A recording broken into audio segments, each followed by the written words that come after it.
আমাদের ভাইকে হত্যার বিচার, এই বিচারটাই ঠিক করবে আগামী বাংলাদেশ আসলে কোন দিকে যাবে। শহীদ হাদি হচ্ছে বাংলাদেশের স্বাধীনতা, সার্বভৌমত্ব, আজাদির লিটমাস টেস্ট।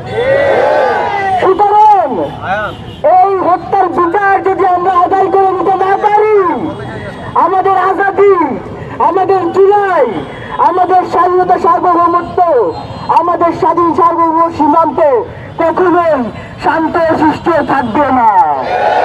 সুতরাং এটাকে লিটমাস টেস্ট করে আমাদের আজাদির লড়াইকে, আমাদের আন্দোলনকে জারি রাখতে হবে। অন্যথায় বাংলাদেশ ক্ষতিগ্রস্ত হবে, অন্যথায় জুলাই ক্ষতিগ্রস্ত হবে, অন্যথায় যারা পরবর্তীতে ন্যায়ের জন্য কথা বলতে চাইবে, আজাদির জন্য কথা বলতে চাইবে, ইনসাফের জন্য কথা বলতে চাইবে, তাদেরকে মাথায় বাড়ি মেরে হত্যা করা হবে। সুতরাং আমাদের এই লড়াই, আমাদের এই আজাদির সংগ্রাম আমরা কি এখানে শেষ করব? আমাদের লড়াই অনন্তকালের, আমাদের লড়াই, আমাদের লড়াই। সুতরাং শয়তান ভয় দেখে লাভ নাই, শয়তান ভয় দেখে সর্বোচ্চ বর্ডার ক্রস করে দিল্লিতে পালাতে পারবে, এর বেশি সক্ষমতা তাদের নাই।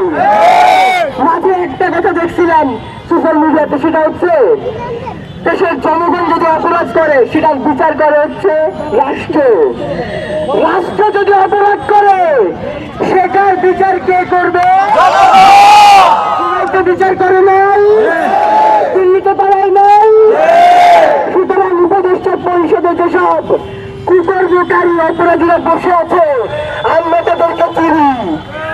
বিভিন্ন বড় বড় রাজনৈতিক দলের ছাত্র চাই, যেসব মাফিয়ারা, অপরাধীরা, খুনিরা রয়েছে, হাজিরার হত্যাকারীরা, সহযোগিতা রয়েছে, তাদেরকে আমরা চিনি।